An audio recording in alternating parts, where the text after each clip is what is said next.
अस्सलामु अलैकुम वरहमतुल्लाहि वबरकातुहू।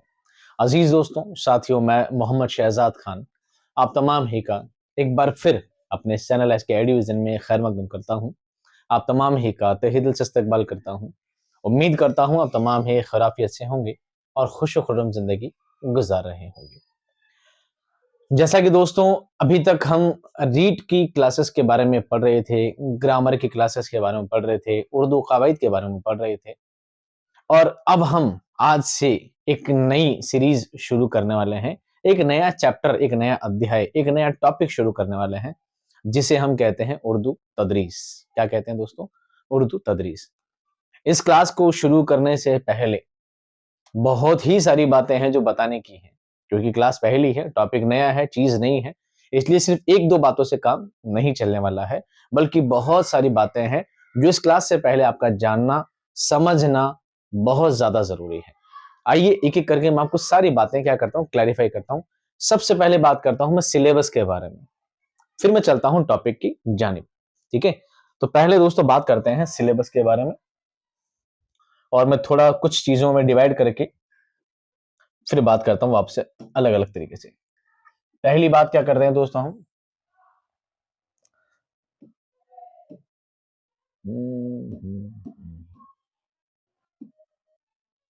भाई चलिए, सबसे पहली दोस्तों बात कर रहे हैं हम सिलेबस के बारे में, या यूं समझिए निसाब के बारे में।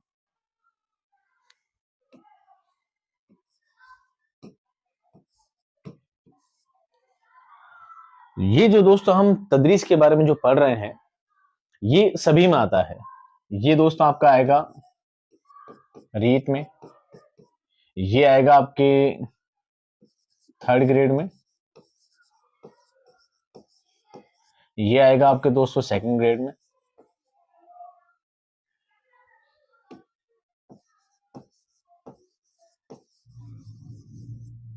और ये आता है दोस्तों फर्स्ट ग्रेड में भी, लेकिन कुछ अलग बातें हैं, मैं आपको बता देता हूं।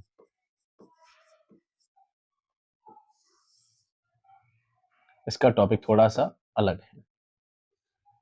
यानी कि उर्दू तदरीस को जब हम पढ़ रहे हैं, उर्दू तदरीस के बारे में जब हम कुछ जान रहे हैं, समझ रहे हैं, तो ये सारी बातें भी आपको जानना जरूरी है, जो मैं आपको वन बाय वन करके बता रहा हूं। पहली बात दोस्तों मैं आपसे कर रहा हूं निसाब के बारे में। जो तदरीस आप पढ़ रहे हैं वो तदरीस हमेशा सेम रहेगी, कुछ बदलने वाला नहीं है। वो रीट में भी आएगी, वो रीट मेंस में भी आएगी, यानी थर्ड ग्रेड में भी आएगी, सेकंड ग्रेड में भी आएगी और फर्स्ट ग्रेड में भी आएगी। बस ये बात याद रखनी है, रीट और थर्ड ग्रेड, इनकी जो तदरीस का जो टॉपिक है, इनके तदरीस के टॉपिक में काफी सारी चीजें एक्स्ट्रा है, जैसे मंसूबाबंदी है, और मुताला है, और जांच है, तदरीसी जांच है। ये सभी टॉपिक एक्स्ट्रा हैं जो इन दोनों टॉपिक में आपको अलग से मिलने वाले हैं। जबकि सेकंड ग्रेड में दोस्तों इसका टॉपिक थोड़ा थोड़ा क्या है, कम है। जबकि फर्स्ट ग्रेड में तो तदरीस का टॉपिक बिल्कुल इनसे अलग ही है, इसके तदरीस का मैटर बिल्कुल ही अलग आता है, इनके जैसा नहीं आता है। क्लियर? अब आते हूं दूसरी बात पर।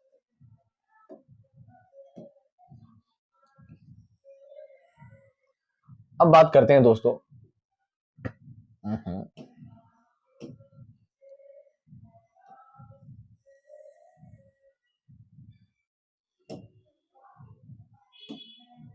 क्लास थोड़ी लंबी हो सकती है, क्लास थोड़ी लंबी हो सकती है, लेकिन आपको दोस्तों इस लंबी क्लास के चक्कर में नहीं पढ़ना है, बल्कि आपको ध्यान रखना है कि मैं आपको क्या क्या बातें नहीं बता रहा हूं और क्या बातें आपको ध्यान रखनी है। ये बात आपके लिए बहुत ज्यादा क्या है, इंपॉर्टेंट है। एक मैं आपको बोल रहा हूं मीनिंग,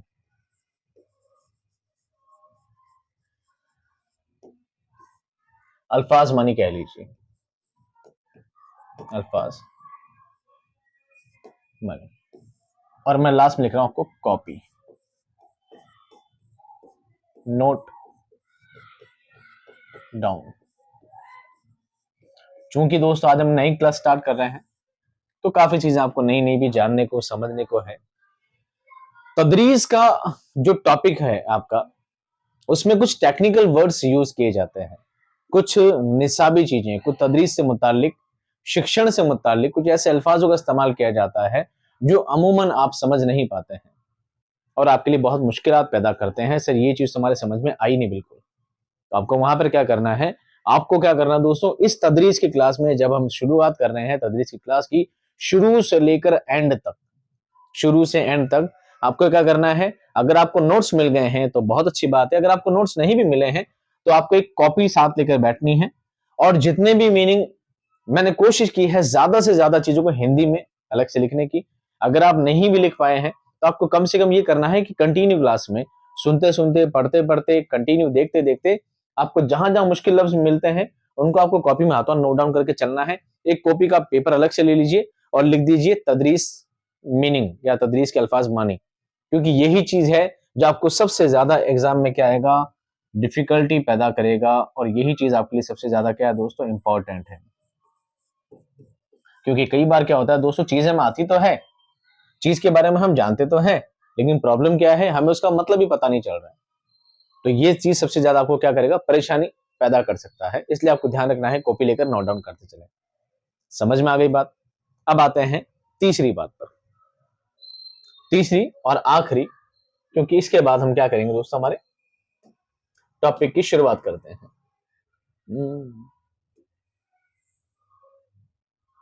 सॉरी,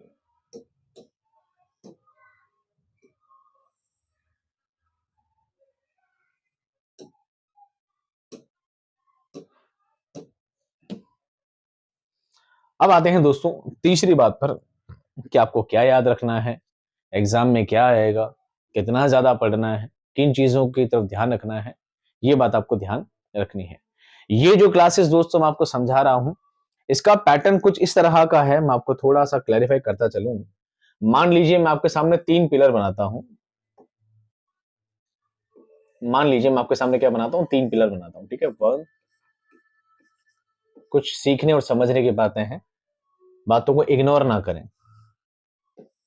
फिर आप कहेंगे सर ये बातें कहां से आई है, ये बातें क्यों आई है, ये 1, 2 और 3। और फिर आते हैं हम इस पिलर पे एक और, ये 1, ये 2 और ये 3। क्लियर दोस्तों। बताइए पिलर क्या है, ये पिलर क्या है। ये दोस्तों पिलर है डिवाइडेशन आपके निसाब का, आपके तदरीस के निसाब का क्या है, डिवाइडेशन है। मान लीजिए मैं समझता हूं ये तदरीस का मेन सिलेबस है, तदरीस का क्या है, मेन सिलेबस है। और ये सिलेबस है दोस्तों सेकंड ग्रेड में, किसमें है, किसमें है, सेकंड ग्रेड का अगर मान लीजिए सिलेबस है। इसमें कुछ ऐसे टॉपिक हैं, इसमें 3 चीजों में मान लीजिए डिवाइड अगर किया गया है, तो इसमें से एक टॉपिक जो दूसरा है वो आपको इसमें मिल जाएगा, किसमें, रीट में। किसमें मिल जाएगा आपको, रीट में। और इसी में से जो एक टॉपिक है वो आपको मिल जाएगा किसमें, थर्ड ग्रेड में। किसमें मिल जाएगा, थर्ड ग्रेड में। बात समझ में आ रही है, शायद नहीं आ रही होगी क्योंकि बातें बड़ी अजीब समझ में आ रही है आपको। असल में दोस्तों मुद्दा सिर्फ इतना है और समझाने की बात सिर्फ इतनी है आपको, कि एक सिलेबस जो आपको दे रखा है तदरीस वाला, वो 3 भागों में बटा हुआ है। तो जो रीट का सिलेबस है वही थर्ड ग्रेड का सिलेबस है, वही मेंस का सिलेबस है, और वही थर्ड ग्रेड का सिलेबस वापस सेकंड ग्रेड में आ जाता है। बस उसमें से कुछ चीजें हटा दी जाती है।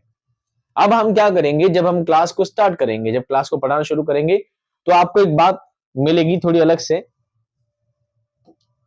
आपको क्या मिलेगा, आपको डायरेक्टली दिया, डायरेक्ट आपको इस तरह सिलेबस में मिलेगा कि तदरीस के उसूल बताइए, है ना। तदरीस के उसूल बताइए, कई जगह लिखा होगा तदरीस के पढ़ाने के उसूल बताइए, मॉन्टेसोरी तरीके के बारे में बताइए, कई जगह लिखा होगा अबजदी तरीके के बारे में बताइए, पैथोलॉजी तरीका क्या है। सिलेबस में तो कुछ भी चीजें मिलेगी, लेकिन हम चीजों को कचरा नहीं करेंगे। हम जिस तरह कवायद पढ़ाते हैं, तो कवायद के टाइम भी दोस्तों मैंने आपको इस बात की निशानदेही कर की तरफ मैंने आपको तवज्जो दिलाई थी। मैंने आपको ये बात बताई थी कि मैं हमेशा शुरुआत से पढ़ाऊंगा, सब कैसे पढ़ाऊंगा, शुरुआत से। क्योंकि अगर बच्चे को भी अगर सिखाया जाता है, एक छोटे बच्चे को भी सिखाया जाता है, सबसे पहले क्या सिखाई जाती है, हुरूफ एतिहादी सबसे पहले बताया जाता है, अलीफ बे सिखाए जाते हैं, सबसे पहले अलीफ बे सिखाया जाता है। फिर बताई जाती है हुरूफ की मिलवा शक्लें भी होती है, हुरूफ की मिलवा शक्लें होती है, टूटी शक्लें होती है। फिर बाद में हुरूफ को पढ़ना सिखाया जाता है, अलीफ बे अब इस तरह मिलकर ये बन जाता है, फिर ये सिखाया जाता है। बाद में जाकर उसका जुमले में इस्तेमाल होता है, फिर उससे कहानी बनती है। ये चीज आगे कंटिन्यू कंटिन्यू बढ़ती जाती है। ये बात दोस्तों आपको समझ आई। तो हम क्या करेंगे, तदरीस को भी कैसे पढ़ेंगे? शुरुआत से पढ़ेंगे। जो टॉपिक आपके रीट में है उसको आप रीट में याद कर लीजिएगा, जो लेवल 1 में है आप लेवल 1 के लिए पढ़ लीजिएगा, जो लेवल 2 के लिए आप लेवल 2 के लिए पढ़ लीजिएगा। लैंग्वेज 1 और लैंग्वेज 2 में अगर सिलेबस डिफरेंट है तो जो टॉपिक आपके सिलेबस में है आप सिर्फ उसी टॉपिक को पढ़ें, बाकी चीजों की तरफ गौर ना करें।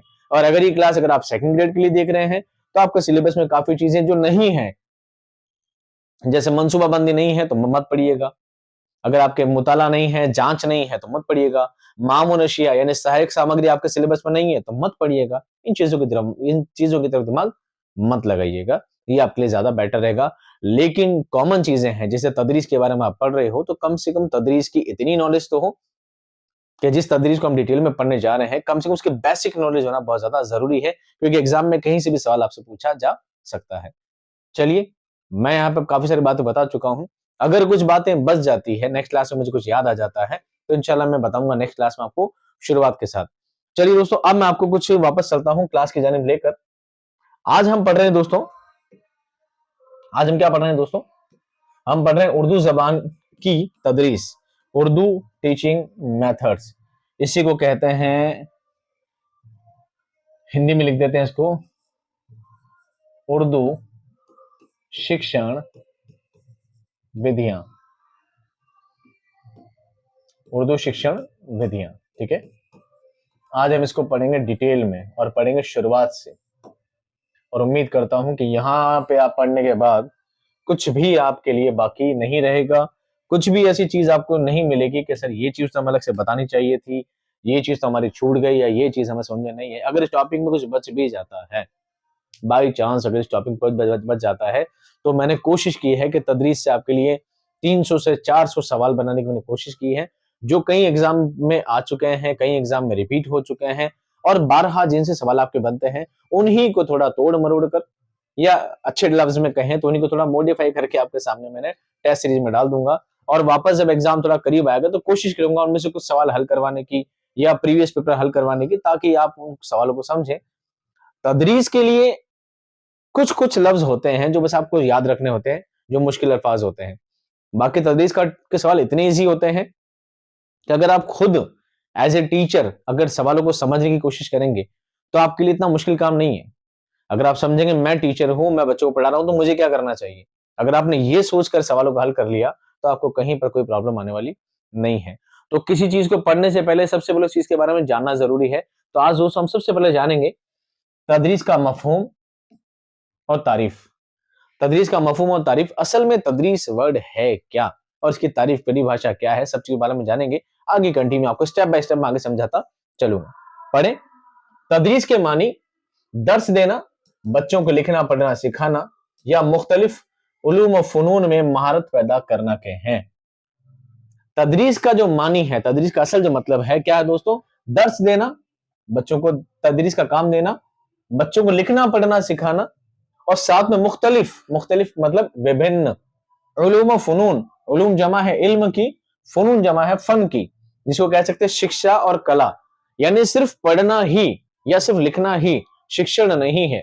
अगर आपने एक बच्चे को पढ़ने लिखने के अलावा किसी चीज की महारत पैदा कर दी उसमें, तो वो भी एक तरह की उसके लिए शिक्षा का ही काम करेगा। तदरीस यानी कि शिक्षण, कोशिश करी है मैंने कुछ कुछ लफ्जों को बीच में हिंदी में अलग से यूज करने की, लेकिन कहीं कई वर्ड ऐसे आएंगे, देखिए उलूम आएगा, फनून आएगा, हर एक वर्ड को हिंदी में लिखना तो बहुत ज्यादा क्या कह सकते हैं, ऑकवर्ड लगता है, बहुत ज्यादा चीजों को इतना ज्यादा मैटर बनाने का। आपको क्या करना है, कॉपी पेन लेकर बैठना है और कंटिन्यू लिखना है। उलूम और फनून, उलूम जमा है इल्म की, फनून जमा है फन की, उलूम इल्म यानी शिक्षा और फन यानी कला। आपका हाथ नोट डाउन करते चलना है, क्योंकि एग्जाम में इस तरह की चीजें आपको चक्कर में डाल सकती है, आपके लिए कॉम्प्लिकेशन क्रिएट कर सकती है।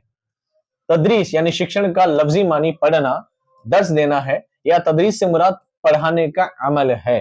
पढ़ाने का जो अमल है, पढ़ाने की जो क्रिया है, यही शिक्षण कहलाती है। शिक्षा देने का कार्य शिक्षण कहलाता है। हिंदी में समझ गए?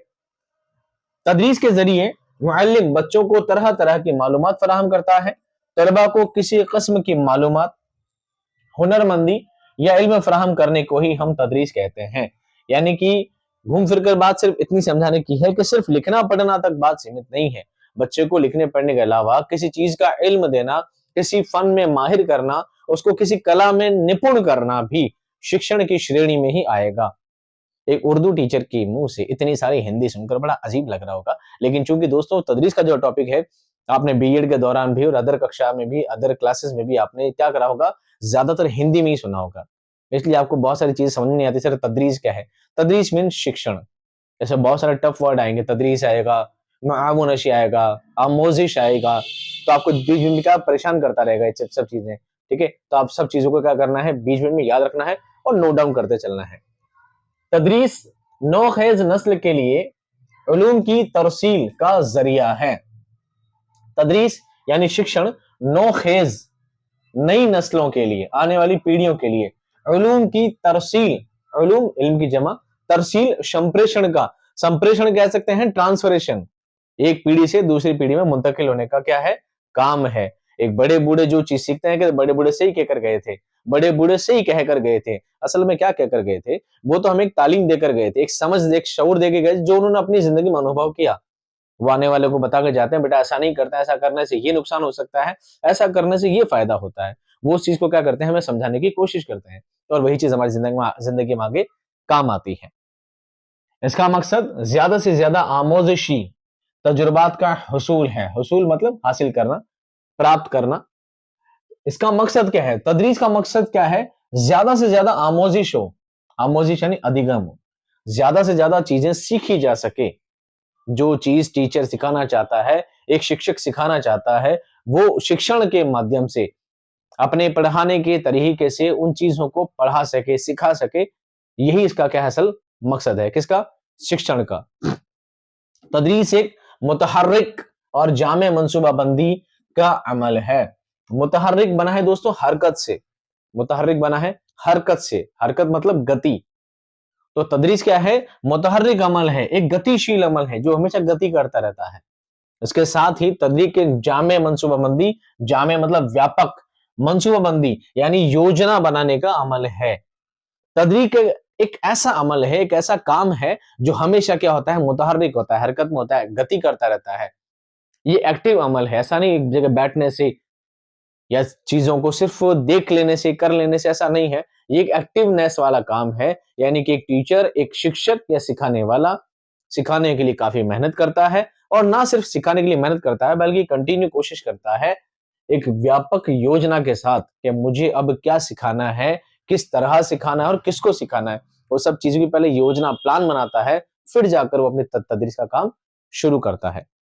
इसके बाद तदरीस एक ऐसा अमल है जिसके जरिए दूसरों को सिखाने में मदद मिलती है। तदरीस एक ऐसा अमल है, एक प्रक्रिया है, एक कार्य है जिससे दूसरों को सिखाने में क्या मिलती है, मदद मिलती है। तदरीस के बगैर साबिक़ा नस्ल से हासिल शुदा मालूमात, महारतें और रुझानात से बाखबर होना मुश्किल है।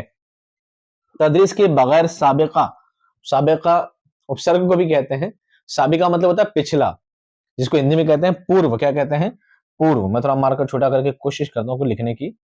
साबिका का मतलब होता है दोस्तों पूर्व। आई थिंक आपको दिख जाएगा, ठीक है। साबिका मतलब पूर्व।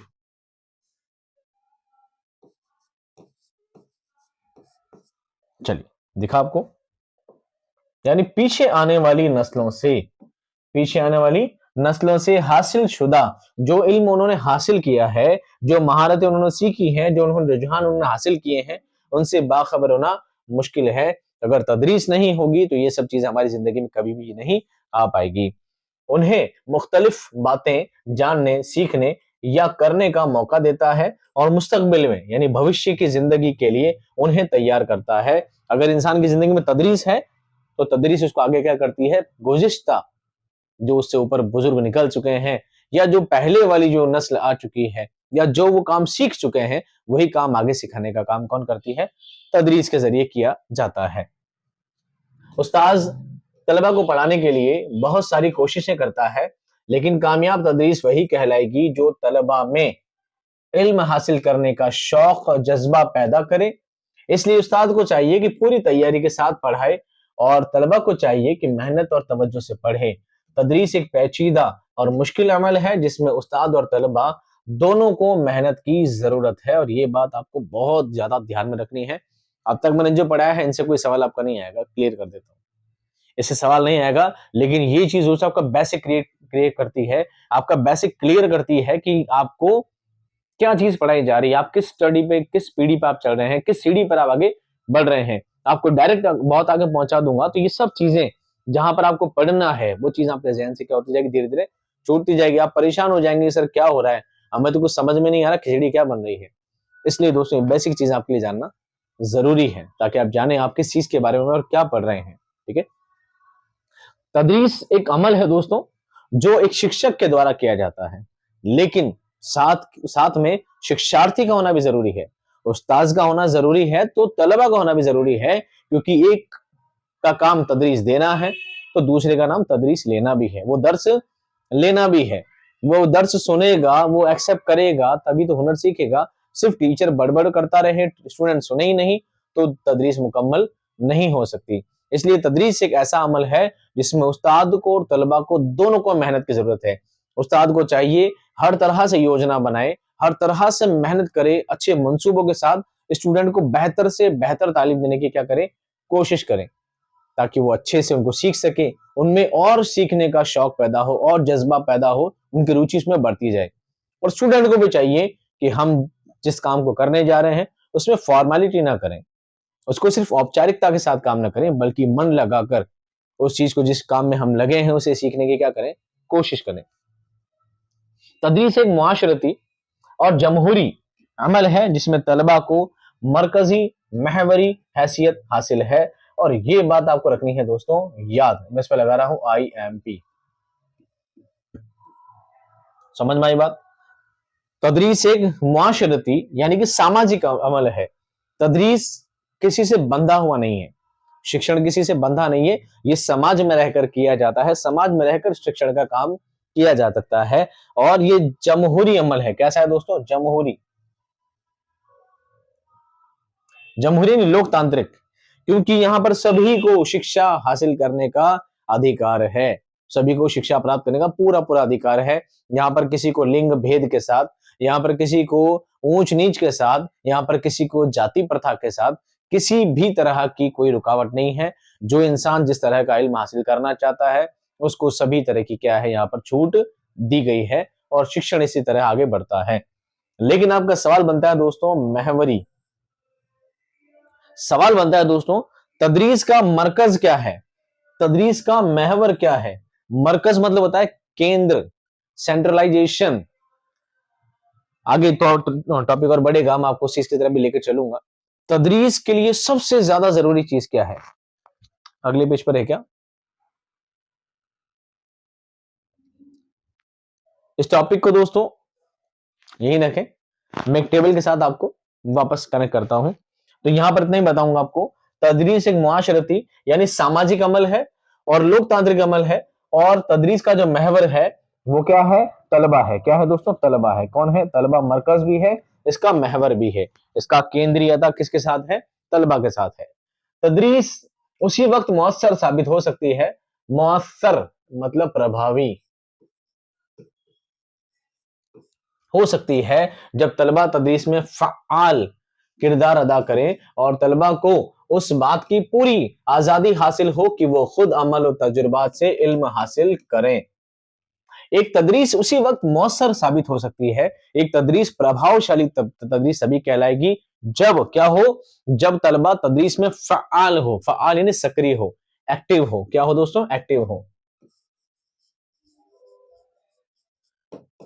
अगर स्टूडेंट एक्टिव हैं और चीजों को ढंग से सीख पा रहे हैं, अपनी लाइफ में ऑब्जर्व कर पा रहे हैं, उन चीजों को अपनी जिंदगी में उतार पा रहे हैं, या उन चीजों को सीख समझ पा रहे हैं, तब तो क्या है, तदरीस क्या है, मुकम्मल है। क्या है, मुकम्मल है। तभी वो तदरीस प्रभावी है। अगर तलबा इस तरह का काम नहीं करें, टीचर सिर्फ बड़बड़ बड़बड़ करके 2 घंटे बोलकर चला जाए और स्टूडेंट को कोई फर्क नहीं पड़ता, उसके इस भाषण से फर्क नहीं पड़ता है, तो फिर तदरीस मुकम्मल कभी भी नहीं हो सकती। उसके लिए जरूरी है सबसे ज्यादा इस टीचर्स के बाद सबसे ज्यादा स्टूडेंट का सक्रिय एक्टिव होना बहुत ज्यादा जरूरी है, बल्कि कंपलसरी अनिवार्य है। उस्ताद को तदरीस की इब्तिदा बातचीत के जरिए करनी चाहिए। असातिज़ा को चाहिए कि पहले तलबा से ऐसी बातें करें जिनका ताल्लुक तलबा की निजी जाती जिंदगी से हो। उस्ताद को चाहिए कि जब वो शिक्षण का काम शुरू करे, जब वो तदरीस का काम शुरू करे, क्लास में जाकर पढ़ाना शुरू करे, ऐसा नहीं सीधे जाओ बच्चों प्रश्नावली 4.2 निकाल दो, सवाल शुरू करते हैं, ऐसा नहीं। पहले क्लास में जाए और तलबा की निजी ज़ाती ज़िंदगी के बारे में बातचीत करें, ताकि तलबा कनेक्ट करें उन चीज़ों को, ताकि तलबा कोशिश करें टीचर की बातों को सुनने की। क्योंकि तलबा इन चीज़ों में ज़्यादा ध्यान लगाते हैं जब उनके घर की बातें पूछी जाए, जब उनसे उनकी पर्सनल लाइफ के बारे में पूछा जाए, जब उनसे थोड़ी हँसी-मज़े की बातें की जाए, तो पहले उनसे निजी लाइफ के बारे में, उनकी पर्सनल बातें की जाए, ताकि बच्चा क्या कर सके, कनेक्ट कर सके।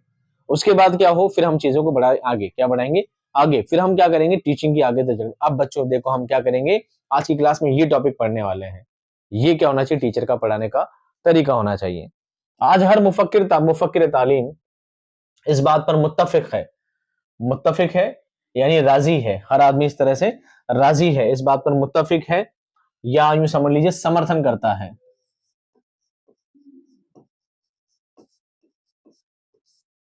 मुफक्किर तालीम, तालीम के बारे में फ़िक्र करने वाले, जिसको कह सकते हैं शिक्षा शास्त्री जो होते हैं, वो इस बात पे समर्थन करते हैं कि तदरीस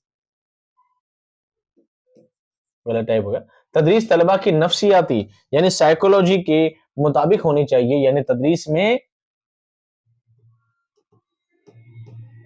तदरीस में तलबा की हैसियत मरकजी होनी चाहिए। और ये बात भी आपको क्या रखनी है दोस्तों, याद रखनी है। आज सभी शिक्षागण, शिक्षाविद जितने भी हैं, वो सब कहते हैं कि तदरीस का जो पुराना तरीका चल रहा है, जो ढर्रा चला रहा है, तदरीस का वो तरीका नहीं होना चाहिए।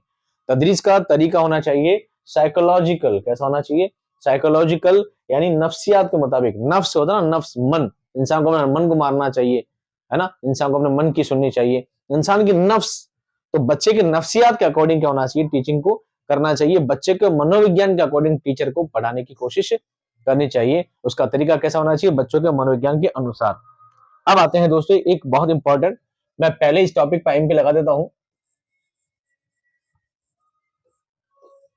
मैं पहले एम पे लगा रहा हूं, क्योंकि अब जो बात है एक दो चार शब्दों में बहुत खास बात आपको जानने को मिलेगी, और यही बात आपसे एग्जाम में पूछी जाएगी। क्या लिखा है? तदरीस की बुनियाद तीन चीज पर मुश्तमिल है, तीन चीज पर आधारित है। एक शिक्षा का जो स्तर है, एक शिक्षण का जो कार्य है, तीन जुज पर, तीन बिंदु पर आधारित है। तीन बिंदु क्या है? शिक्षार्थी, शिक्षक और विषय वस्तु। उर्दू में क्या है? सीखने वाला, सिखाने वाला और जिस चीज को सिखाया जाए, यानी मुतअल्लिम, मुअल्लिम और मवाद मजमून। और ये बात आपको क्या रखनी है, याद रखनी है। अगर आपसे पूछा जाए कि शिक्षण का कार्य करने के लिए कितने बिंदु पर शिक्षा आधारित है, या तदरीस किन तीन अज्जा पर मुश्तमिल है, तदरीस तीन चीजों पर क्या है, मुश्तमिल है, तीन चीजों पर आधारित है।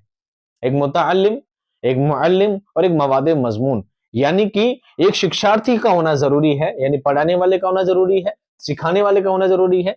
शिक्षक, एक शिक्षार्थी, सीखने वाला, स्टूडेंट की जरूरत होती है। एक शिक्षक, पढ़ाने वाले, सिखाने वाले की जरूरत होती है। और विषय वस्तु, जो चीज सिखाई जा रही है उसका होना जरूरी है। अब इन तीनों चीजों को हम क्या करेंगे, समझेंगे। मान लीजिए इनमें से एक चीज भी मैंने हटा दी, मान लीजिए अगर इनमें से मैंने शिक्षार्थी हटा दिया और मैंने कहा क्या बताओ, तदरीस हो सकती है, शिक्षण हो सकता है? बिल्कुल नहीं हो सकता। मेरे पास विषय वस्तु तो है, मेरे पास बुक तो है, ठीक है, कि मुझे बुक में फलां चार चार नंबर चैप्टर पढ़ाना है, मैं पढ़ाए जा रहा हूँ, पढ़ाए जा रहा हूँ, पढ़ाए जा रहा हूँ। टीचर भी है पढ़ाने वाला, बहुत अच्छी से समझा भी रहा है, लेकिन पढ़ने वाला ही नहीं, तो टीचर के बोलने का क्या सार्थ है? टीचर के बोलने से फर्क क्या पड़ेगा? कोई फर्क नहीं पड़ेगा, ये काम अधूरा रह जाएगा। चलिए, तो हम क्या करते हैं, बच्चे को लेकर आते हैं, भाई तू बैठ, तेरे को पढ़ाया जाएगा। अब बच्चा भी है और किताब भी है, बच्चा भी है, किताब भी है, हमने टीचर को यहां से हटा दिया। अब बच्चा है, किताब है, वो पढ़ना ही नहीं जानता, और पढ़ भी लेता तो समझ नहीं पा रहा। तो बच्चा दिन भर किताब को रगड़े जा रहा है, चाटे जा रहा है, चाटे जा रहा है, चाटे, पर किताब से हाल कुछ नहीं हो रहा। इसका मतलब तदरीस अभी भी क्या रह रही है दोस्तों, मुकम्मल नहीं हो पा रही है। अब दोस्तों मैं क्या करता हूँ, टीचर को भी रखता हूँ, बच्चे को भी रखता हूँ, और मैं क्या करता हूँ, किताब हटा देता हूँ, विषय वस्तु हटा देता हूँ कि भाई तू हट जा। तो क्या होगा, टीचर भी होगा, स्टूडेंट भी होगा, लेकिन मवाद नहीं होगा कि पढ़ाया क्या जा रहा है। तो टीचर बैठ के पढ़ाएगा क्या? टीचर को एक टॉपिक तो होना चाहिए, किस चीज पर बोलने वाला है, किस चीज को पढ़ाने वाला है, क्या हुनर को सिखाने वाला है। अगर वो कंटेंट ही नहीं है, तो ये दोनों बैठकर क्या करेंगे, मक्खी उड़ाएंगे। क्या करेंगे? मक्खी उड़ाएंगे। यानी कि तदरीस अभी भी क्या रह जाती है, अधूरी रह जाती है। इसका मतलब तदरीस तीन चीजों पर क्या है, आधारित है, शिक्षक, शिक्षार्थी और विषय वस्तु। यानी कि मुतअल्लिम का होना जरूरी है, मुअल्लिम का होना जरूरी है, और मवाद मजमून का होना भी जरूरी है। तीनों चीजें अपनी अपनी जगह क्या रखती है, अपनी अहमियत रखती है। बात समझ में आई? लेकिन आपको क्या याद रखना है, आईएमपी वर्ड जो मैंने आपको लिखा था उसका मतलब ये है, वो आपको याद रखना है इसके लिए। एक वर्ड में लिख देता हूं यहां पर, ये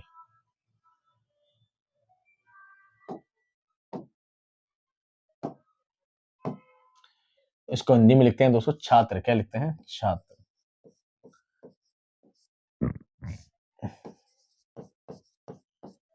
ये चीज आपको रखनी है, इसको बोलते हैं मरकजी। मरकजी। और कभी पूछा जाता है महवर। ये चीज आपसे दोस्तों बार बार पूछी जाएगी, आईएमपी में यही चीज लगाई है। आपसे घुमा फिरा कर कई बार सवाल पूछा जा सकता है, और कई बार सवाल घुमा फिरा कर आया भी है। शिक्षण के अंदर सबसे इंपॉर्टेंट चीज क्या है? इन तीनों में भी पूछा जाए भाई ये है तो ठीक है, ये है तो ठीक है, ये हट जाएगा तो अधूरी है, ये हट जाएगा अधूरी है, ये हट जाएगा तो भी अधूरी है। लेकिन मैं फिर भी कहूंगा कि इन तीनों में भी किसका रहना सबसे ज्यादा जरूरी है? टीचर का, मवाद मजमून का, या स्टूडेंट का? तो दोस्तों सबसे ज्यादा जरूरी है स्टूडेंट। कौन जरूरी है? मुअल ये गलती फिर हो गई मुझसे, दो बार हो गई, क्या बात?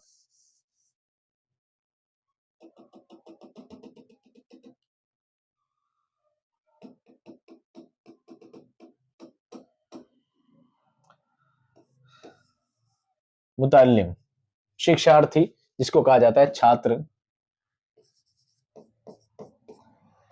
ये है मरकजी, और इसी को महवरी भी कहा जाता है। ठीक है, शिक्षा का महवर क्या है? एक स्टूडेंट का होना सबसे ज्यादा जरूरी है। आप सोचिए, बड़े बड़े स्कूल बना दिए हैं, बहुत सारी किताबें लॉन्च कर दी है, बहुत सारे बड़े बड़े टीचर लगा दिए हैं, टीचर को बहुत अच्छा पढ़ाना भी आता है, बिल्डिंग भी बहुत अच्छी, सब कुछ है, किताबें अच्छी है, बैग अच्छा, सब अच्छा है। अगर स्कूल में बच्चे ही नहीं होंगे, मुतालिम नहीं होंगे, छात्र होंगे ही नहीं, तो फिर वो तदरीस का काम हो पाएगा? नहीं हो पाएगा। इसलिए तदरीस के लिए सबसे ज्यादा जरूरी जो मैटर है वो क्या है दोस्तों? मुतल्लिम, एक शिक्षार्थी का होना सबसे ज्यादा जरूरी है। और तदरीस का जो केंद्र बिंदु है, तदरीस का जो केंद्र है, तदरीस का जो मरकज है, तदरीस का जो महवर है, वो कौन है दोस्तों? छात्र है, यानी मुतालिम है, स्टूडेंट है। इसके बिना तदरीस का कोई भी सेंस नहीं, आगे की सारी कहानियां क्या है? फेल है। क्लियर? ये सवाल आगे भी आ चुका है, इसलिए मैंने इतना ज्यादा इसको खींच लिया है। आगे चलिए, तदरीस की खसूसियात। अब हम जो पढ़ रहे हैं शिक्षण, उसकी खासियत क्या है, क्या चीज में जाननी है, क्या चीज समझनी है, आइए देखते हैं। तदरीस मुअल्लिम का पेशा वाराना अमल है। तदरीस मुअल्लिम मुअल्लिम का माखूज है। पेशा वाराना, बिजनेस। तदरीस क्या है? बिजनेस है, हर तरह से बिजनेस है, जिसे मुअल्लिम ने, यानी तदरीस करने वाले ने, तदरीस कराने वाले ने अपनी मर्जी से चुना है। अब वो चाहे कोई कोचिंग का टीचर हो तो उसका पेशा है, अगर कोई गवर्नमेंट टीचर हो तो वो उसका पेशा है। आज इस टॉपिक को वैसे बहुत लंबा खींचने की इच्छा थी, लेकिन क्लास बहुत ज्यादा लंबी हो जाएगी। मैं दो तीन लाइन में बोलूंगा, और बुरा लगे तो लगा भी लीजिएगा, डजेंट मैटर। मैं इस बात पर इतना ज्यादा माइंड नहीं करता था ज्यादा। ठीक, आप जैसा चाहें लगा सकते हैं इस बात को। मैंने देखा है लोगों को इस बात सोचते हुए, क्या एक गवर्नमेंट टीचर जो स्कूल में पढ़ाता है, बताइए क्या वो सैलरी नहीं लेता है? 40,000, 50,000, 60,000, प्रोफेसर है 1 लाख 1.5 लाख सैलरी, क्या सैलरी नहीं लेते हैं? बताओ, पढ़ाना कोई गंदा काम है? पढ़ाना कोई बुरा काम है? क्या पढ़ाना हराम का काम है? हलाल काम है, अच्छा काम है। सीखना और सिखाना सबसे इज्जत वाला अच्छा काम है। तो इस बात के पैसे किस चीज के? ये तो भलाई का काम है, तो समाज सेवा का काम है। पर सैलरी लेते हैं, किस लिए लेते हैं? इसलिए क्योंकि अगर इंसान समाज सेवा ही करेगा तो उनका भी घर परिवार सब कैसे चलेगा? वो भी एक सोशल लाइफ जिया करते हैं, उनके भी एक सामाजिक जीवन है। आपकी तरह उनके भी घर में बीवी बच्चे होंगे, उनका भी परिवार होगा, वो उसको चलाते होंगे। ये तो सरकारी मास्टर है, उसको तोहमत लगा दी जाती है जमाने भर की। लेकिन वहां अगर कोई पैसे लेता है टीचर, तो वो समझते नहीं, दैट इज ग्रेट, वो बहुत अच्छा काम कर रहा है। वहीं कुछ टीचर होते हैं जो प्राइवेट स्कूल में पढ़ाते हैं, तो जो 60,000 की तनख्वाह वालों को टीचर को 5-5, 6-6 हजार रुपए में रगड़ा जाता है, बल्कि उनसे और ज्यादा काम करवाया जाता है। बताइए उनका क्या गुनाह है? कोई गुनाह नहीं है, क्योंकि जॉब नहीं लग रही है, तैयारी बहुत कर रहे हैं पर सिलेक्शन नहीं हो रहा है। पर उनकी गलती क्या है? तो बताइए उनका 5-6 हजार क्या है? वो भी सैलरी है, एक तरह का मानदेय कहा जाता है, उसे इज्जत रखने के लिए लिया जाता है, वो भी अपनी जगह सही है। और लोग कहते हैं बड़ा दीन दयालु काम है, बड़ा परेशान है, बहुत हालात खराब है, तो लोग उसको भी एक्सेप्ट कहीं ना कहीं कर लेते हैं, गवर्नमेंट टीचर को कर लेते हैं। फिर नंबर आता है, अपनी बात कर रहा हूं मैं, फिर नंबर आता है यूट्यूबर्स टीचर का। यूट्यूब पे कुछ टीचर फ्री में पढ़ाते हैं, अच्छी बात है, पढ़ाना चाहिए, उनके पास बहुत ज्यादा है। मैंने आपको स्टार्टिंग में बताया था, जो मुझे पिछले 3-4 साल से जानते हैं, यूट्यूब पे जब मैंने पढ़ाना स्टार्ट किया था तो बिल्कुल फ्री सर्विस ही, सारा फ्री में ही बहुत कुछ पढ़ाया था। क्योंकि मेरा भी एक सामाजिक जीवन था, मेरा भी एक घर गृहस्थी है, मेरा भी एक परिवार है, और मैं सारे काम अपने अपने घर के अखराजात, अपने दूसरे सारे काम, अपने पर्सनल बिजनेस से, जो मेरा ओरिजिनल बिजनेस था, अपना काम था, मैं अपनी जीवनचर्या उसे चला रहा था।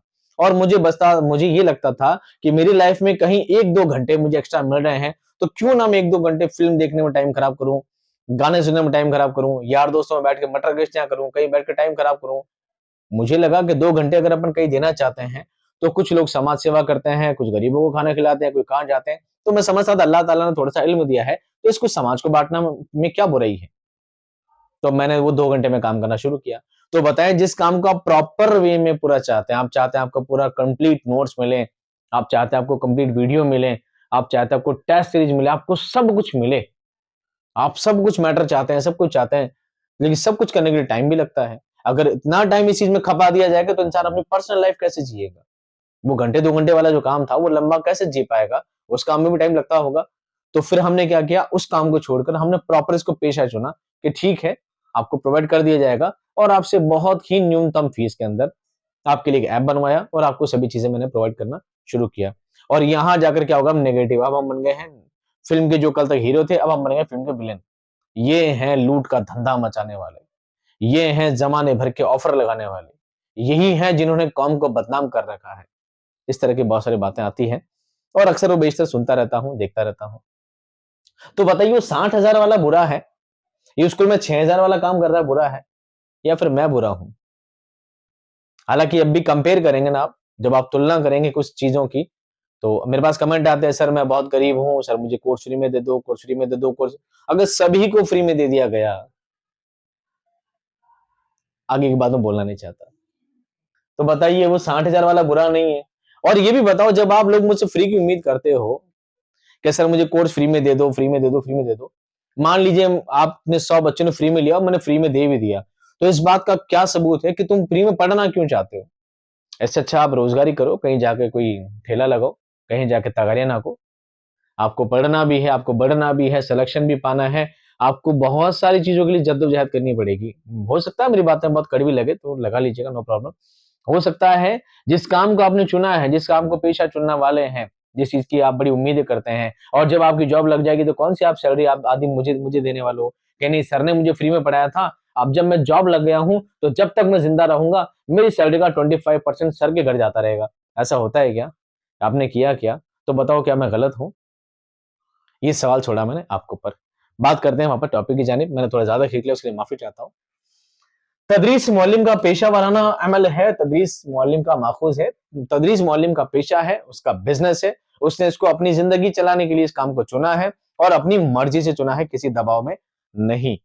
तदरीस साइंस भी है और फन भी, यानी कला भी है। अब बताओ, तदरीस साइंस क्यों है और तदरीस फन भी है, कला भी है? कला और साइंस दोनों कैसे हो सकती है? शिक्षण दोनों कैसे हो सकता है? कला कैसे हो सकता है, साइंस कैसे हो सकता है?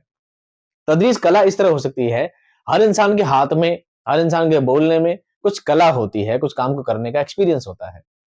जादूगर की कला होती है, वो एक सिक्के को उछालता करता गायब करता है, एक कला है उसकी। ऐसे टीचर का फन है, उसकी कला है कि वो शिक्षण सिखाए, वो इस तरह से बातों को बोले कि अगले के दिमाग में सेट हो जाए। ये जो चीजें हैं नई थोड़ी है, ये तो मैंने आपको किताब भी दे रखी है, ये तो मैंने आपको नोट्स भी दे रखे हैं, ये तो आप किताब से पढ़ के खुद भी समझ सकते हैं।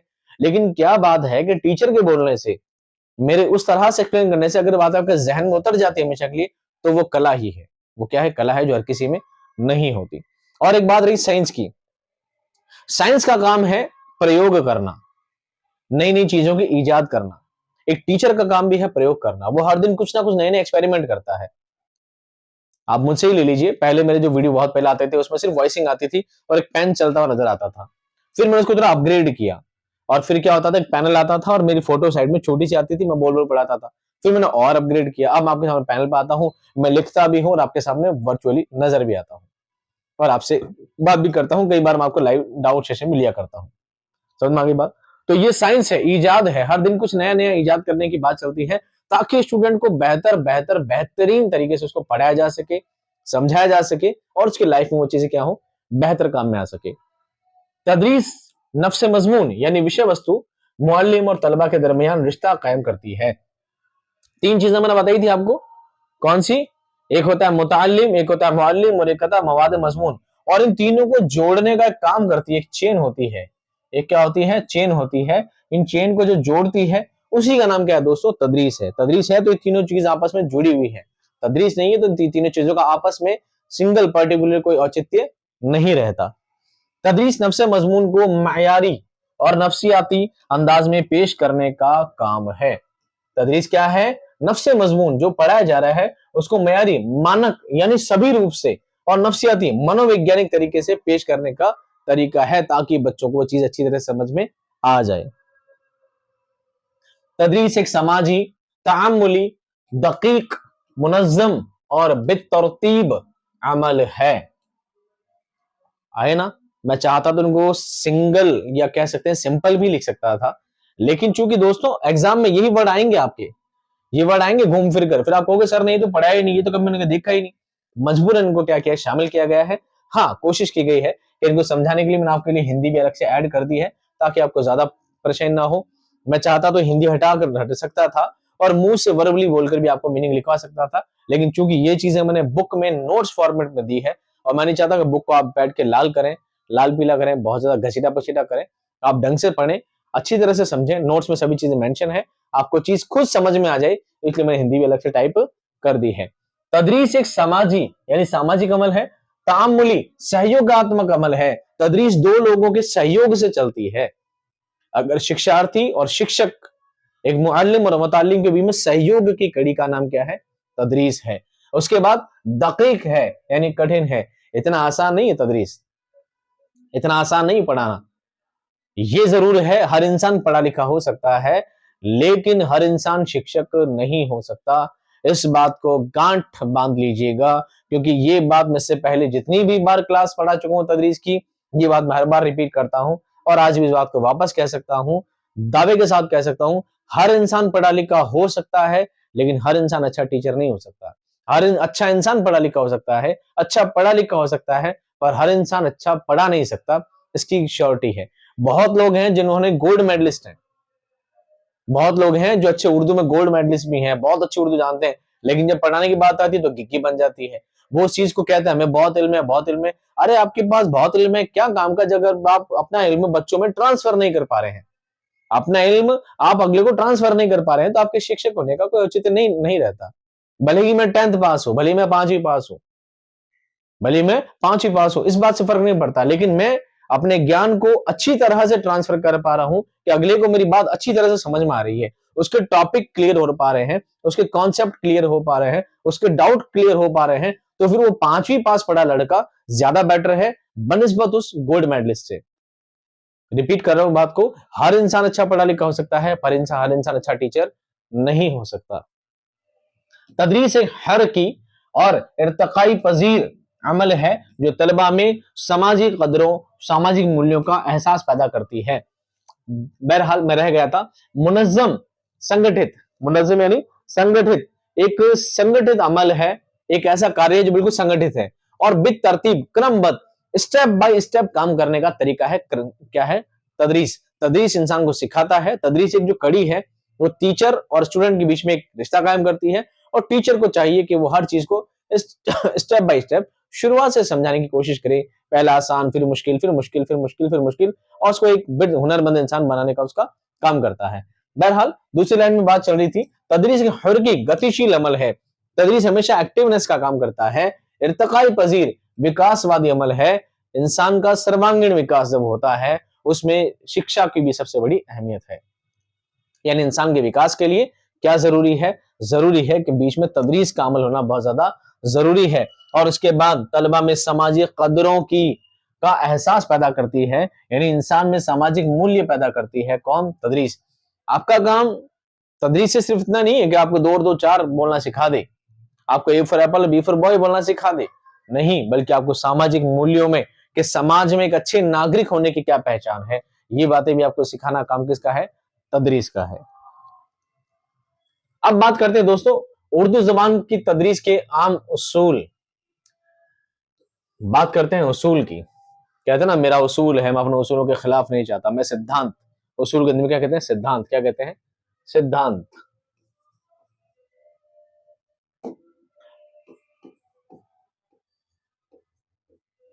सिद्धांत,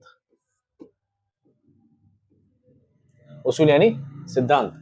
उर्दू जबान की तदरीस को मुअस्सर यानी प्रभावी बनाने के लिए कौमी दरसियाती खाका यानी एनसीएफ, नेशनल करिकुलम फ्रेमवर्क में वाज़ेह तौर पर कहा गया है कि दर्जे में मदरसे मुदर्रिस की रहनुमाई यानी दिशा निर्देश के जरिए तलबा में इल्म की तामीर के अमल को आसान और कामयाब बनाया जा सकता है। कामयाब तदरीस का मतलब है कि ऐसी तदरीस जिसमें तलबा को मजमून से मुतालिक जो मवाद पढ़ाया जा रहा है उसे वो अच्छी तरह से समझ लें। एनसीएफ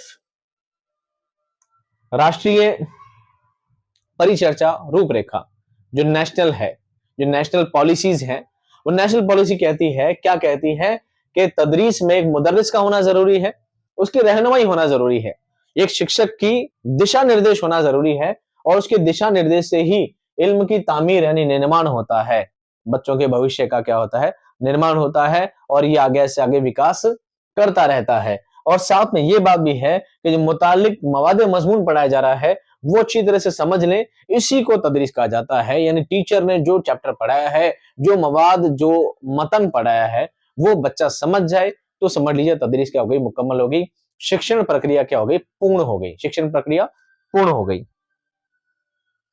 अब दोस्तों उसूल की जब बात करते हैं, मेरा उसूल है मैं आज भी फेंके हुए पैसा नहीं उठाता, है ना, लोग सुना हुआ डायलॉग फिल्मों वगैरह में दर्द आपने किसी मुंह से, मेरा उसूल है मैं आज भी झुकता नहीं, झुकेंगा नहीं इस साल, इस तरह का आपने बस उसूल फालतू देखो उसूल सुनोगे, ये फालतू के उसूल है।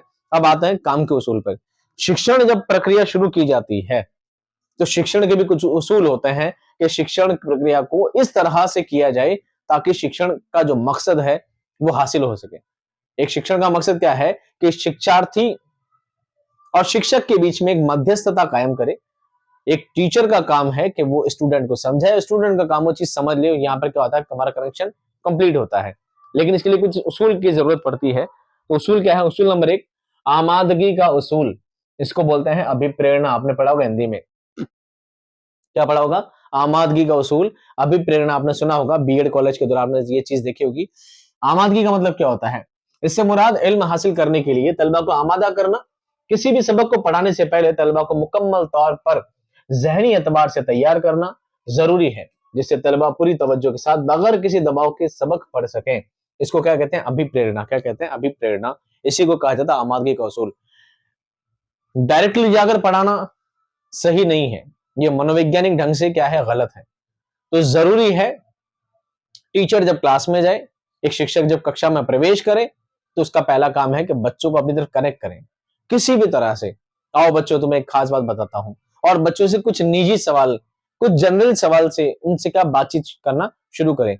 बातचीत करते करते करते उनको कहां लेकर आए, चैप्टर लेकर आए, जो सबक उसको पढ़ाना है, जो मतन उसको पढ़ाना है, जो मवाद उसको समझाना है, फिर उसको क्या करें, कंटिन्यू करें, फिर क्या करें, कंटिन्यू करें। इसी को कहा जाता है आदम आमादगी का उसूल। क्योंकि असल में कई बार ऐसा भी होता है बच्चे फिजिकली तो क्लास में होते हैं, मेंटली क्लास में नहीं होते। फिजिकली क्लास में बैठे होते हैं, दिमाग में बहुत कुछ चल रहा होता है, यार वो पबजी में गेम खेल रहा था, पबजी में आउट हो गया था, आज शाम को ये होना है, शाम को फलानी जगह जाना है, रात को दावत में गए थे, मजे ही आ गया था। ऐसी बहुत कुछ दिमाग में उसकी खुराफातें चल रही होती है। तो उसको जहनी तौर पर मेंटल प्रेजेंट करना ही क्या कहलाता है, आमादगी का उसूल कहलाता है। दूसरा है मौजू के इंतखाब का उसूल, यानी विषय चयन, क्या पढ़ाना है उसको चुनना। क्लासरूम में बगैर वक्त जाया किए वही सिखाया जाए जो उनके लिए मुफीद और मुनासिब हो। तहकीक, सवाल जवाब, बहस व मुबाहिसा और गौर खोज करने का मौका भी देना चाहिए और उनकी फितरत और सलाहियत के ऐन मुताबिक हो, इस तरह का विषय चयन करना चाहिए। एक टीचर का काम है, हालांकि जो मैं नहीं करता बिल्कुल, एक टीचर का काम है कि बच्चों को सिर्फ वही चीज बताए जो उसके काम आए, उसको इधर उधर की बातों में फालतू ना उलझाए, उसको इधर उधर की बातें ना करे। जिस तरह की अभी मैंने 2 घंटे भाषण दिया आपको यूट्यूब वाला मेरी सैलरी के बारे में, वो सारी बातें टीचर को नहीं करनी चाहिए। ये अच्छे शिक्षक होने की पहचान नहीं है, तो आप समझ लीजिए मैं अच्छा शिक्षक नहीं हूं। तो ये है विषय चयन का उसूल, यानी कि टीचर को चाहिए कि वो क्या चीज बच्चों को सिखाना चाहता है, वो कंटेंट सब कुछ सोच के जाए, समझ के जाए, पहले प्रिपेयर होके जाए, तैयार होके जाए कि मुझे बच्चों को ये चीज पढ़ानी है, ये चीज समझानी है, और उसको समझाने के लिए मुझे ये इन चीजों का इस्तेमाल करना है और इस तरीके से पढ़ाना है। फिर क्लास में बच्चों से भी सवाल जवाब करे और कोशिश करे कुछ ऐसे मौके फराहम करे, कुछ ऐसी क्रिएटिविटी लेकर आए ताकि बच्चों को खुद भी करने का क्या मिले, मौका मिले। ये तदरीस का दूसरा उसूल है। तदरीस का तीसरा उसूल है जिंदगी से रब्त का उसूल। रब्त आपने सुना होगा, रब्त क्या आप फलाना अधिक जानकारी के लिए यहाँ संपर्क करें, उसको उर्दू में लिखते हैं ना कि अ, ज्यादा मालूमात के लिए फलां जगह राब्ता करें, फलां से राब्ता करें। राब्ता मतलब जुड़ाव, ताल्लुक, कनेक्शन। राब्ता से बना है, राब्ता बना है रब्त से। रब्त का मतलब होता है जुड़ाव, किसी की जोड़, किसी का ताल्लुक, कोई कनेक्शन। जिंदगी से रब्त का उसूल, ऐसा पढ़ाना, कुछ ऐसा सिखाना, कुछ ऐसा समझाना जो जिंदगी से रब्त कायम करे, एक कनेक्शन क्रिएट करे। ठीक है, क्या है तदरीस? तदरीस एक ऐसा अमल है जो बच्चे की ख्वाहिश और जहानत के ताल्लुक और मालूमात फराहम करता है। इसलिए तलबा को उनकी रोजमर्रा के वाकयात, साबिका मालूमात, उनके तजुर्बात, मुशाहिदात और फितरी माहौल से जोड़ पैदा करके जदीद मालूमात फराहम की जाए। ये एक शिक्षक का क्या हो जाता है, जरूरी दायित्व बनता है। क्या बनता है? दायित्व बनता है, उसका जरूरी काम होता है। तदरीस का जो अमल है बच्चों की ख्वाहिश और जहानत के मुतालिक, बच्चे कितने इंटेलिजेंट हैं, बच्चों में जहन कितना, उनका दिमाग कितना तेज चलता है, क्लास के अकॉर्डिंग, बच्चों की डिग्निटी का अकॉर्डिंग, ये सब चीजों को ध्यान रखनी होती है। वहीं पे रोजमर्रा के वाकयात, रोजाना में जो बातें चलती होती हैं, कुछ ऐसी बातें की जाए। साबिका मालूमात, बच्चों का पूर्व ज्ञान, बच्चों ने इससे पहले क्या क्या चीज देखी है, क्या बच्चा पहले जानता है, उन बातों से कनेक्ट किया जाए। उनके तजुर्बात, और एक बच्चे ने आज तक पहले क्या सीखा है, क्या जाना है, क्या समझा है, एक बच्चे ने क्या पहले एक्सपीरियंस किया है, उसके मुशाहिदात और फितरी माहौल, और जिस माहौल में वो रहता है, जिस कल्चर में रहता है, वहां पर बच्चा क्या चीज जानता है, समझता है, वो सब चीजें भी क्या करनी, टीचर को ध्यान रखनी है। और उनसे ही अपनी पढ़ाई को क्या करना, आगे बढ़ाना है, ताकि बच्चे को लगे वो जो चीज पढ़ रहा है उसकी जिंदगी से कितनी रिलेट करती है, उसकी जिंदगी से कितनी मिली जुली है, जुड़ी हुई है, ताकि वो कनेक्ट करे और आसानी से चीजों को समझने की कोशिश करे। चौथा उसूल है दोस्तों, खुद करके सीखने का उसूल या खुद करके सीखने का मौका। तदरीस में बच्चों को खुद करके सीखने का मौका भी देना चाहिए। मुअल्लिम को चाहिए कि सारी बातें खुद बताने के बजाय बच्चों को खुद करके या अपनी तरफ से सीखने का मौका फराहम करे। इससे बच्चों में खुद एतमादी पैदा होती है, यानी बच्चों में क्या पैदा होता है, आत्मविश्वास पैदा होता है। एक टीचर जब पढ़ाए तो इस बात का ध्यान रखे, सारी बातें खुद नहीं बता दे, सारे सवाल खुद नहीं बता दे, हर चीज को खुद ही खुद बयान नहीं करता रहे। कोशिश करे कि बच्चों को भी ऐसा मौका फराहम करे, कुछ ऐसी क्रिएटिविटी लेकर आए, कुछ ऐसी समस्याएं पैदा करे कि बच्चे खुद हल करें। और अगर बच्चे हल कर लेते हैं तो बच्चों को लगता है मैंने बहुत बढ़िया काम कर लिया, है ना? कई बार ऐसा भी होता है कि टीचर पढ़ा लेता है, टॉपिक क्लियर कर लेता है, सब कुछ हो जाता है, और जब मैथ्स के सवाल चल रहे हैं या समझ उर्दू की क्लास चल रही है तो हम क्या करते हैं, अच्छी तरह से पढ़ा देते हैं, लफ्जों को क्या करते हैं, ब्लैक बोर्ड पर लिख देते हैं। और मैं 4 बार 5 बार चीज़ को बोल चुका हूँ, आमोजिश यानी अधिगम, आमोजिश यानी अधिगम, आमोजिश यानी अधिगम। और जब चैप्टर खत्म हो जाए तो हम क्या लिखते हैं, आमोजिश। क्या लिखते हैं, आमोजिश। फिर बच्चे को बोलते हैं बेटा तू बता इसका मतलब क्या होता है, बच्चा कहता है सर अधिगम। इसी तरह मैथ्स में होता है कि एक बार बच्चों को हम जोड़ सिखा रहे हैं, हम बच्चे को क्या सिखा रहे हैं, जोड़ सिखा रहे हैं, फिर हम क्या करते हैं, ब्लैक बोर्ड पे लिख देते हैं, ये 2 लिख देते हैं, ये 2 लिख देते हैं, प्लस लगा छोड़ देते हैं। फिर हम बच्चों को बोलते हैं आओ बेटा कौन करेगा, कौन करेगा। एक बच्चे को बुला बुला कर लेके आते हैं, बेटा तू खड़ा हो जा। फिर बच्चा दौड़ा दौड़ा आता है, और दौड़ा दौड़ा के बच्चे को आता है, लिख देता है 4 का, लिख देता है 4। फिर टीचर बोलता है शाबाश बेटा कितना बढ़िया काम किया तुमने। जैसे ही बच्चे को ये लगता है अच्छा मुझे आ गया, मैं सीख गया, तो बच्चे में क्या कॉन्फिडेंट पैदा होता है, बच्चे में आत्मविश्वास पैदा होता है, उसमें खुद एतमादी आती है, और वो कोशिश करता है कि और अच्छी तरीके से पढ़ने की, कि यार पूरी क्लास में मेरी तारीफ हुई है, सर ने मुझे बहुत पसंद किया है, सर ने मेरी तारीफ की है, मैं और अच्छा पढ़ूंगा और मेहनत करूंगा। तो बच्चों में कॉन्फिडेंस पैदा करना भी शिक्षक का, टीचर का काम है। एक है तकसीम का उसूल। तकसीम यानी विभाजन। उस्ताद को जो कुछ पढ़ाना है उसे मुनासिब अज्जा में तकसीम करके पढ़ाया जाए। तकसीम ऐसे अंदाज में होनी चाहिए कि हर जुज अपने पहले और बाद के अज्जा से फितरी तौर पर मरबूत हो, यानी गठित हो, ऐसा पढ़ाया जाए। तकसीम का उसूल ऐसा हो।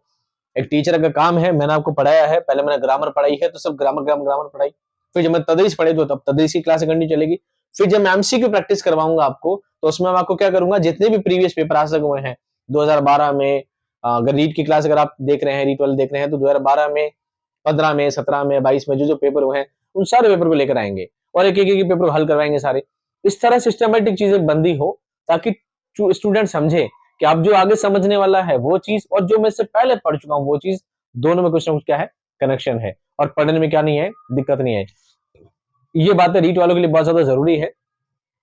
अगर वो देख रहे हैं तो रीट के लिए ये बात जरूरी है कि अब जो चीजें यहाँ पर आपको समझ में नहीं भी आती है तो हम क्या करेंगे, एमसीक्यू प्रैक्टिस आपके लिए देंगे।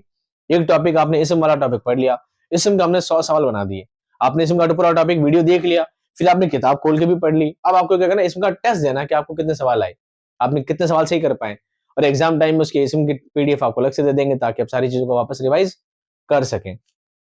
एक होता है हासिल शुदा इल्म का इयादा, इयादा कहते हैं दोहरान को, इयादा कहते हैं दोहरान। ये बहुत खास चीज है, हालांकि बहुत चीजें छोड़ देते हैं इसको, पर ये बहुत खास चीज है दोहरान। तदरीस के अमल में इयादा की बहुत अहमियत है। तलबा ने जो कुछ पढ़ा है उसका इयादा और मश्क करा कर खूब याद कराया जाए। उस्ताद को चाहिए कि इयादा करते वक्त बच्चों को खूब सोचने और जवाब देने का मौका दें। कई टीचर इस चीज को छोड़ देते हैं। ज्यादातर टीचर ये करते हैं कि क्लास में जाते हैं, अपना टॉपिक किसी तरह पूरा करते हैं, पूरी क्लास खत्म करते हैं, पीरियड एंड होता है, निकल जाते हैं। चाहिए कि थोड़ा कम पढ़ाए, 30 मिनट का 45 मिनट का पीरियड अगर है तो 30 मिनट पढ़ाए, 15 मिनट पूरा छोड़ दे, वो बाकी बचा टॉपिक अगले दिन के लिए इस्तेमाल कर ले। कि अगर लग रहा है टॉपिक ज्यादा हो गया है, ज्यादा चीज बढ़ रही है, तो टॉपिक आधे घंटे में खत्म कर दे और बाकी के टॉपिक अगले दिन ले ले। लेकिन ये कोशिश करें कि आधे घंटे में जो कुछ पढ़ाया है 15 मिनट उसका क्या करें, दोहरान करें। चलो बच्चों वापस पढ़ते हैं। आप क्या करेंगे दोस्त, हमने ये स्टार्ट किया था, बताइए, हमने इल्म शुदा पढ़ा था, हासिल शुदा पढ़ा था, इसका मतलब क्या है। बच्चों से बार बार अभ्यास करवाया जाए, बच्चों से बार बार क्या करवाए, अभ्यास करवाया जाए, ताकि वो चीजों को कनेक्ट कर सके, ज्यादा से ज्यादा याद रख सके। और ये हमारा लास्ट का पेज है जिसमें आपको बताया गया है प्रिंसिपल्स ऑफ टीचिंग, तदरीस के इकदामी उसूल। इकदाम बना है कदम से, इकदाम बना है कदम से, कदम का मतलब होता है स्टेप, क्या होता है, एक स्टेप। तदरीस के आखिरी स्टेप है, बस ये लास्ट पेज है। और इसके बाद 3 और ये 4 7 टोटल उसूल हैं। यहाँ पर ये क्लास क्या हो जाएगी दोस्तों, आपकी एंड हो जाएगी। अब मैं आपको लास्ट वाला टॉपिक बताता हूँ, इनसे बनेंगे आपके पूरे सवाल, इन 7 टॉपिक से। और आईएमपी कहाँ लिखूं, यही लिख दूं, ये आपका आईएमपी, ये पूरा टॉपिक आईएमपी है। REET third grade second grade सभी के लिए आईएमपी है, और कहीं से भी सवाल बन जाते हैं। कई बार सवाल आ जाता है कि बताइए इनमें कौन सा उसूल सही है और कौन सा गलत है। कई बार क्या करते हैं, जैसे एक उसूल है मालूम से ना मालूम की जानिब का उसूल, लेकिन क्या एग्जाम में आ जाता है ना मालूम से मालूम की जानिब का उसूल, फिर बताते हैं कौन सा वाला गलत है। आपको चीज याद होनी चाहिए कि कौन सा सही है। मैं पढ़ के बता देता हूं, आपको समझ में आ जाएगा। स्टेप बाय स्टेप क्या उसूल होने चाहिए तदरीस के लिए, वो सुनिए। इक़दामी उसूल से मुराद वो उसूल हैं जिनके मुताबिक जबान के तदरीस में इक़दाम किया जाता है। ये वो उसूल हैं जो सबक को दिलचस्प, वाज़ेह और कामयाब बनाते हैं। दिलचस्प, रुचिकर बनाते हैं, वाज़ेह, स्पष्ट बनाते हैं, और कामयाब यानी कि सफल बनाते हैं। ये तीनों चीजें इसमें हो जाती है कंप्लीट अगर आपने ये उसूल फॉलो किए तो। पहला उसूल है मालूम से नामालूम की जानिब का उसूल। इसका मतलब है ज्ञात से अज्ञात। टीचर का काम है बच्चों को पहले वो चीज बताए जो वो जानता है, ज्ञात है, उसे पता है, फिर वो चीज बताए जो वो नहीं जानता है। अगर आप बच्चों को पहले ही सारी चीजें बता देंगे, वो चीज जिसने कभी देखी नहीं, जिसको कभी समझा नहीं, जिसको कभी जाना नहीं, आप डायरेक्टली चीजें ऐसे लेकर आ जाओगे, वो समझेगा क्या चल रहा है, ये सब हवा में क्या चल रहा है, सारी बातें उसको ऊपर से निकल जाएगी। सारी बातें ऊपर से निकल जाएगी और समझ में कुछ भी नहीं आएगा। तो टीचर का काम है पहले ज्ञात बनाए फिर अज्ञात बनाए, यानी कि पहले उसको मालूम चीजों के बारे में बताए, जो चीज उसने देखी है अब तक की, जो उसकी उम्र है, चाहे 5 साल का है, 7 साल का है, 10 साल का है, जो उसने छोटी उम्र में जब को हासिल किया है, जिस चीज के बारे में वो जानता है, पहले वो चीज बताए कि बेटा आपने ये देखा है, ये जानते हैं, चलो अब आपको बताते हैं इसके बारे में। अब इससे आगे बढ़कर बताते हैं, फिर वो चीजें समझाए जो वो नहीं जानता है। फिर ना मालूम से ना मालूम की जानिब का उसूल। फिर आते हैं दूसरा उसूल है दोस्तों, आसान से मुश्किल की जानिब का उसूल, यानी सरल से जटिल। बच्चों से पहले सरल काम कराएं, बच्चों को पहले सरल चीजें सिखाएं जो आसानी से याद कर पाते हैं, आसानी से समझ पाते हैं। तो जैसे जैसे उनका मयार बढ़ता जाता है, जैसे जैसे उनकी सोचने की, समझने की शक्ति, ताकत, कुव्वत बढ़ती जाती है, वैसे ही उनका मयार धीरे धीरे क्या कर देना चाहिए, बढ़ा देना चाहिए। उनको जो पढ़ाने का तरीका होता है, पढ़ाने का जो मवाद होता है, वो धीरे धीरे मुश्किल से मुश्किल, मुश्किल से और मुश्किल तरीन कर देना चाहिए, जैसा जैसा उनका लेवल बढ़ता जाता है। तो पहले बच्चे को आसान चीज सिखानी चाहिए, फिर उसको मुश्किल चीज सिखानी चाहिए। क्लियर। तीसरा उसूल है ठोस से मुजर्रद की जानिब का उसूल, यानी मूर्त से अमूर्त का उसूल। बहुत काम का है, कई बार आता है सवाल ये, मैं गोल लगा देता हूँ। ये सवाल पूछा जाता है। आप कहेंगे सर मूर्त और अमूर्त क्या है? मूर्ति और अमूर्ति क्या चीज है? मूर्त ऐसी चीज जो दिखे, भौतिक, जो नजर आए। अमूर्त ऐसी चीज है जो इंसान को नजर नहीं आए, जिसकी कोई मूर्ति ना हो, कोई चीज भौतिक ना, भौतिकता इसमें नहीं हो। जैसे बच्चे को अगर पढ़ाना है तो बच्चे को सीधी, अगर आप ऐसे पढ़ाएंगे कि देखो बच्चों, एक फीलिंग होती है, एक भाव होता है। एक इंसान जब खुदा की इबादत में डूब जाता है तो उसे तसव्वुफ के बारे में बताने लग जाते हो आप, गजल के बारे में बताने लग जाते हो आप। अब बच्चा कहता है ये क्या चल रहा है, क्या तसव्वुफ हो रहा है, क्या हो रहा है, ये कौन से भाव आ रहे हैं, सर को समझ में ही नहीं आ रहा है मुझे तो कुछ भी। बच्चे को ठोस चीजें, ऐसी चीज उसने देखी हो। बच्चे को एप्पल के बारे में बताया, बेटा एप्पल देखा है, खाया है, मीठा है, खारा है, नमकीन है, कड़वा है, कैसा स्वाद है? उसने देखा, हाँ एप्पल नाम की चीज होती तो है, खाई तो है, अपनी इस उम्र में मैं समझता तो हूँ। तो पहले उसको मूर्त चीजों के बारे में बताया जाए जो उसने देखी हो, फिर ऐसी चीजों की तरफ लेकर लेकर जाया जाए जो उसने नहीं देखी हो, जिसको समझने में डीप जाना पड़ता हो। तो बच्चों बताइए, सेब खाने के बाद कैसा फील होता है? सर मजा आ जाता है। तो वो हो गया फिर अमूर्त। समझ में आ गई बात? आते हैं लास्ट वाले पेज पर। खास से आम की जानिब का उसूल, यानी विशिष्ट से सामान्य का उसूल। टीचर को सबसे पहले चाहिए खास बात बच्चों को समझाए, ऐसी खास बातें जो बच्चा जानता हो, कुछ ऐसी खास बात जो बच्चा जानता हो, फिर सामान्य बातें समझाई जाए जो बिल्कुल कॉमन बातें हो, जो बिल्कुल आम बातें हो, जो सभी जानते हैं। पहले खास बातों से क्या करनी चाहिए, उसको शुरुआत करनी चाहिए। उसके बाद है कुल से जुज की जानिब का उसूल, और मैं तो करता हूं ग्रीन, क्योंकि ये वाला तो सबसे ज्यादा ही पूछा जाता है। क्या है दोस्तों? कुल से जुज, लगा दो एमपी। चलिए, सबसे ज्यादा अगर पूछा गया है ना आज तक सबसे ज्यादा, तो यही वाला है, कुल से जुज। अब क्या कुल है क्या जुज है? इसका मतलब होता है पूर्ण, पूर्ण से अंश की जानिब। इसका उल्टा भी होता है, इसका उल्टा भी होता है, कई किताबों में उल्टा भी लिखा होगा। असल में है पूर्ण से अंश की जानिब, कुल से जुज की जानिब बच्चे को सिखाया जाता है। ये टीचर का तरीका होना चाहिए। पहले बच्चे को पूरी चीज के बारे में बताया जाए, फिर धीरे धीरे उसके टुकड़े करते जाए, और बाद में उसको बताया जाए विस्तार के साथ। जितना ज्यादा उसके टुकड़े किए जा सकते हो, जितना पॉसिबिलिटी हो, जितनी पॉसिबिलिटी हो, जितना उसका मयार हो। आपको पता है, मैंने पिछली क्लासेस में शायद मैंने किसी बस का मैंने उदाहरण दिया होगा, है ना? किसी बस का उदाहरण दिया होगा कि बस में होता है, बस का टायर होता है, व्हील होता है। ऐसे आप बच्चे को क्या बता सकते हैं, इंसान के बारे में बता सकते हैं। एक बस के बारे में ही बता दीजिए, कॉमन चीज तो मुझे वही लगती है, आसान वही लगता है समझने में, कि बच्चे को पहले पूरा बस बस के बारे में बताइए कि बच्चों आप कभी बस में बैठे हैं? बच्चे कहेंगे हाँ। आप जानते हो बस क्या होती है? चार पहियों पर चलती है, जिसमें हम बैठकर इधर से उधर सफर करते हैं, जानते हो? बच्चे जानते हैं, हाँ बस बच्चों ने देखी है। तो बस क्या है? कुल है। बस क्या है? कुल है। अब आते हैं जुज के ऊपर। तो बताओ, बस बस में कहाँ बैठे थे? कि सर सीट पे बैठे थे। मतलब बस में एक चीज होती है जिसको सीट कहा जाता है। क्या कहा जाता है? सीट कहा जाता है। अच्छा बताओ, बस किस पर चल रही थी? कि टायर पे चल रही थी। मतलब बस में एक ऐसी चीज भी है जिसको टायर कहा जाता है, जिस पर बस रनिंग करती है। ड्राइवर कहाँ बैठा था? सीट पर बैठा था। बस में और भी सीट होती है। आप जहां बैठे थे पास में शीशा लगा था, मतलब बस में शीशे भी होते हैं। मतलब बस में एक व्हील चेयर भी होता है, एक व्हीलर भी होता है, एक स्टीयरिंग होता है, इसको घुमाया जाता है, एक ड्राइवर के पास हैंडल होता है जिसको बार बार आगे पीछे रोटेट करता रहता है। इसका मतलब बस में गियर भी होता है। तो हमने बताया कुल के बारे में कि बस होती है। अब हम बस को क्या कर रहे हैं? विश्लेषित कर रहे हैं, छोटा छोटा छोटा करके उसके विभाग। अब उसके जुज की तरफ जान रहे हैं। जुज का मतलब होता है अंग, भाग, अंश। ठीक है, तो अब हम क्या कर रहे हैं? थोड़े टुकड़े कर रहे हैं। अब हम बता रहे हैं, अब डायरेक्ट बच्चों को कि बता स्टीयरिंग क्या होता है। बच्चा स्टीयरिंग समझे नहीं, स्टीयरिंग होता क्या है, उसके दिमाग में नहीं आया। स्टीयरिंग का वर्ड कभी सुना ही नहीं होगा उसने कभी। स्टीयरिंग हो गया था, टूट गया था, गियर होता है। कौन सा गियर का स्टीयरिंग? सर बात कौन से ग्रह की बात कर रहे हैं? मंगल ग्रह पर स्टीयरिंग नाम की क्या चीज है? अरे मंगल ग्रह की बात नहीं चल रही, बात चल रही बस की। तो पहले बच्चों को कुल बताया जाए कि किसके बारे में बात बच्चों को समझाई जा रही है। अगला उसूल है दोस्तों, तजुर्बे से इस्तदलाल की जानिब का उसूल, यानी अनुभव से तर्क का उसूल। तजुर्बा, अनुभव, इस्तदलाल, दलील। इस्तदलाल बना है दलील से। आपने क्या अनुभव किया है, एक बच्चे ने अपने जीवन में अभी तक क्या अनुभव किया है, और क्या चीज से तर्क बन सकता है। तो अनुभव से तर्क की जानिब का उसूल बनता है। ये भी क्या है? इंपॉर्टेंट है, कई बार पूछा जा चुका है। और सबसे आखिरी में उसूल है तज्जिया से तरकीब की जानिब का उसूल, यानी विश्लेषण से संश्लेषण का उसूल। ये टीचर का आखिरी उसूल बनता है पढ़ाने के लिहाज से। पहले चीज को सम्मोहित करे, समाहित करे कि ये चीज के बारे में पढ़ाया जा रहा है, फिर इसको विश्लेषित करें, क्या करें, विश्लेषित करें कि दोस्तों आज हम पढ़ने जा रहे हैं तदरीस के बारे में। तो पहले हम पढ़ेंगे तदरीस के उसूल, पहले पढ़ेंगे तदरीस की तारीफ, फिर पढ़ेंगे तदरीस का मफहूम, फिर पढ़ेंगे तदरीस के उसूल, फिर पढ़ेंगे तदरीस के सिद्धांत के बारे में, फिर तदरीस के मकासिद, तदरीस के उद्देश्य के बारे में। ये हमने क्या कर दिया, इसको विश्लेषित कर दिया। क्या कर दिया, विश्लेषित कर दिया।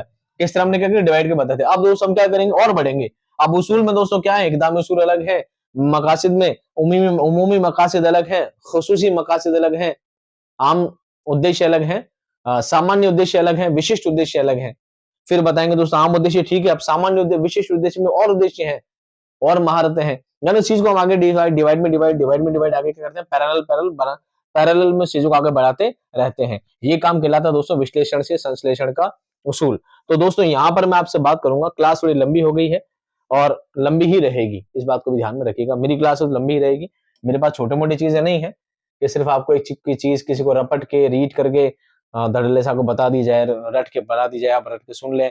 अगर आपको कुछ पढ़ना नहीं होता तो किताब भी आप बैठ के पढ़ सकते हैं, लेकिन हमारे क्लास लंबी होगी ताकि आपको सभी चीज डिटेल में समझाई जा सके और आपको हर चीज से समझ में आ सके, आपका मन लगा रहे क्लास में पूरा, ताकि आप चीजों को कनेक्ट कर सकें, अपनी जिंदगी से जोड़ सकें और एग्जाम में आपको सब चीजें याद आएगी इंशाल्लाह। मुझे पूरी उम्मीद है कि जिस तरह पिछले स्टूडेंट्स ऐसे बहुत सारे रहे हैं, आगे भी अगर आपने इस ध्यान से, इस मन से अगर आपने ईयरफोन कान में ठूंस कर अगर मेरी आवाज सुन रहे हैं, तो इस बात का दावा तो नहीं कर सकता, पर उम्मीद जरूर करता हूँ एग्जामिनेशन हॉल में जब पेपर हाथ में आएगा तो मेरी आवाज आपके कानों में जरूर टकरा रही होगी। इस बात की मुझे पूरी पूरी उम्मीद है।